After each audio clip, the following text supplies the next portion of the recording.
בפסוק 22 כתוב, היזהר שמא גם אתה תיכרת. In verse 22, Paul says, be careful, otherwise you too will be cut off. עכשיו, האם מכאן נובע שאדם יכול לאבד ישועה? Now this raises the question.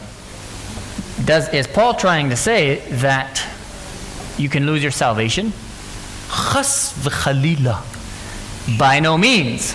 את זה היה לנו כבר פרק ח' למדנו על זה. Paul's already made his point back in chapter 8 that you can't lose your salvation. אי אפשר לאבד ישועה כי אלוהים הוא המושיע והוא הבוחר את ילדיו מקדם ימי עולם. It's impossible to lose your salvation because God has already chosen us from before the foundation of the world. כל מה שהוא אומר כאן, הוא משווה את הקבוצת גויים כמו קבוצת ישראל. אם אתה נכנסת לתוך הגזע והתברכת, דע לך שילדיך, אם יעזבו את דרך הישועה, יקרתו. The only thing that Paul's doing here is he's comparing these two groups of people, and he's saying that if you, as a descendant of somebody who's a believer, claim to simply be a believer based on the faith of your parents, know that you're not in the club. You don't have this ticket into heaven. It's a personal decision. It's a personal choice. כמו שאלוהים אמר, לא כל ישראל ישראל הם. הנה, יש הרבה ישראל שאלוהים קראת משם. תיזהר. גם הילדים שלך, אם הילדים יגדלו ולא ילכו בדרך האדון, יקרתו. אין מנוי לגן עדן. In the same way that Paul has said that not all of Israel is Israel, he's saying the same thing for the Gentiles. Just because you're a descendant of a believer doesn't mean that you have a ticket into heaven. There is no such ticket. עכשיו בפסוקים 23-24 הוא מדבר על הרכבה מחודשת. I should say, before I move on, the ticket to heaven is personal faith and trust in Jesus Christ. Amen. It's not something that you just can take from your parents. נכון. עכשיו, הרכבה מחודשת זה פסוקים 23-24. Now, in verses 23 through 24, there's another Reestablishment. כן. ואם לא ימשיכו בחוסר אמונתם, יורכבו גם הם, שכן אלוהים יכול להחזירם או להרכיבם.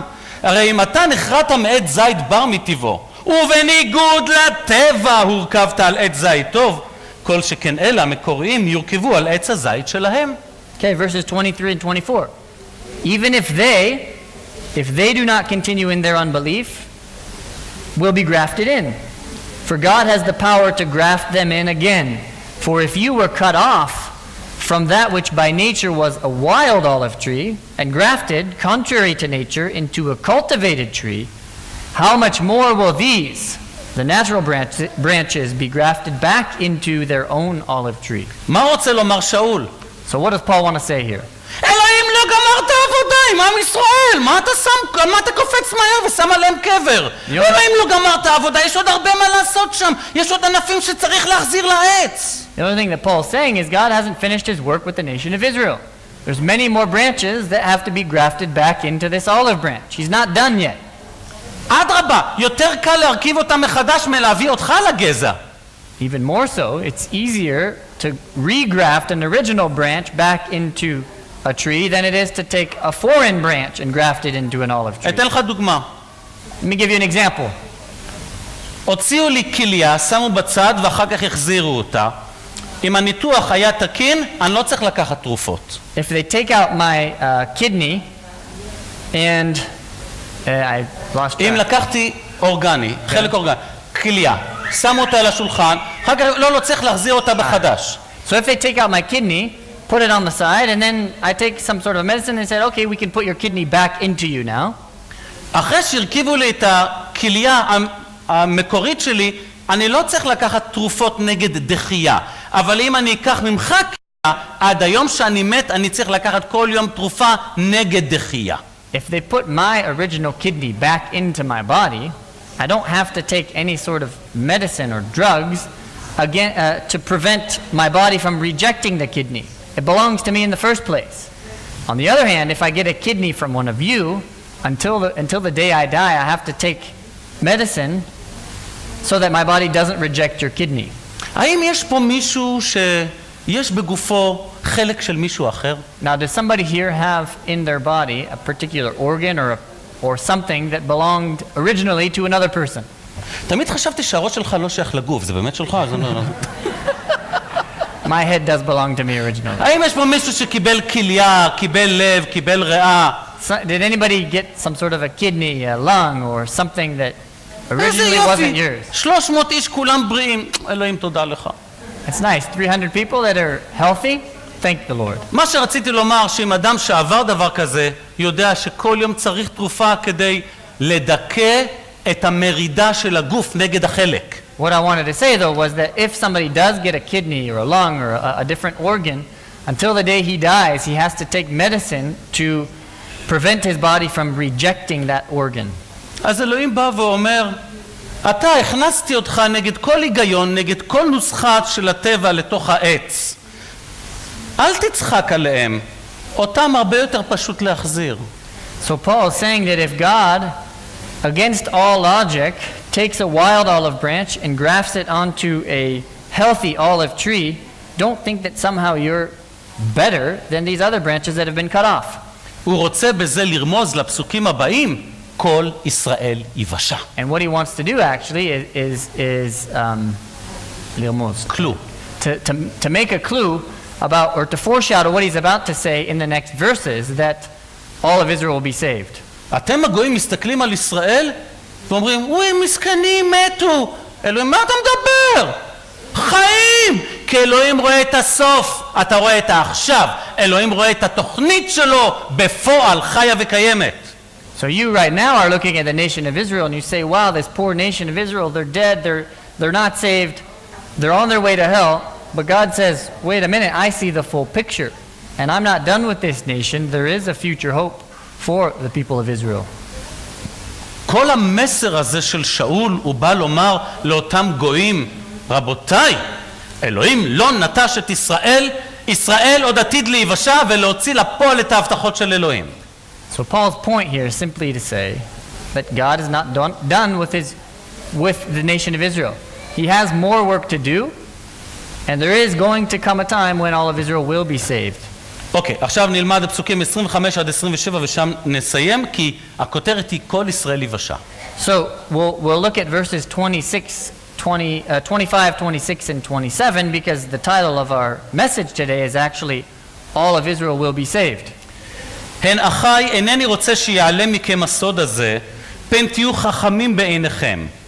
קהות לב אחזה במידת מה את ישראל, עד אשר ייכנס מלוא הגויים. וכך כל ישראל יבשה, כמו שכתוב, ובא מציון גואל, וישיב פשע ביעקב, נאום אדוני. ואני זאת בריתי אותם, כי אסלח לעוונם.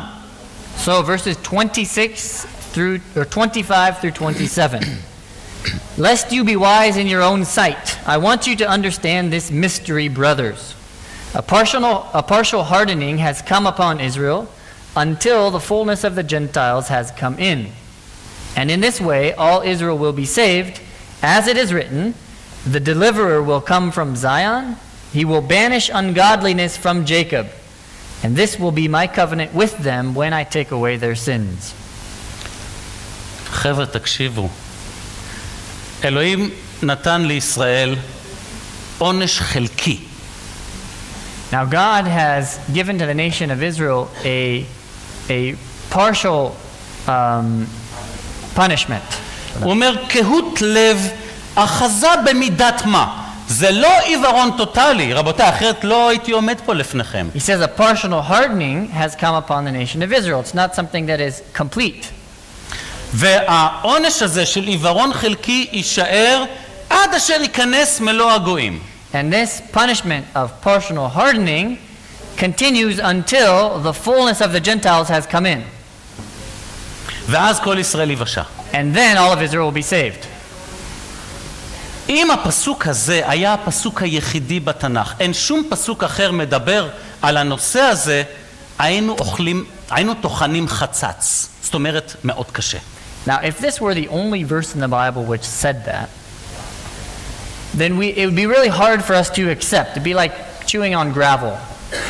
אבל שלוקחים את שאר הפסוקים בכתבי הקודש שמדברים על ישועת ישראל, מדברים על ישועת הגויים, מכניסים את זה לפאזל וזה ברור יותר. But when you take the rest of Scripture and you look at verses which talk about the salvation of the Gentiles, talk about the plan that God has for the nation of Israel, the picture is a bit more complete, and it's easier for us to understand what is said here.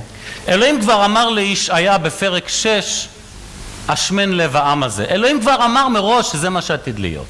God said already in Isaiah chapter 6 that this מה כתוב שם? השמן לב העם הזה ואוזניו אכבד ועיניו עשה, פן יראה בעיניו ובאוזניו ישמע. זאת אומרת, אלוהים כבר מראש אמר, אני אתן להם עיוורון חלקי כחלק מן העונש. Yeah, he says that this people has a heart that doesn't understand. They see, but they don't perceive in Isaiah chapter 6. He's made the heart of this people dull. Their ears are heavy and their eyes are blind. Already in Isaiah chapter 6, we see the same thing that Paul is alluding to here. למה? Now why? כי הם קיבלו פי 1000 אור יותר מכל גוי. Why?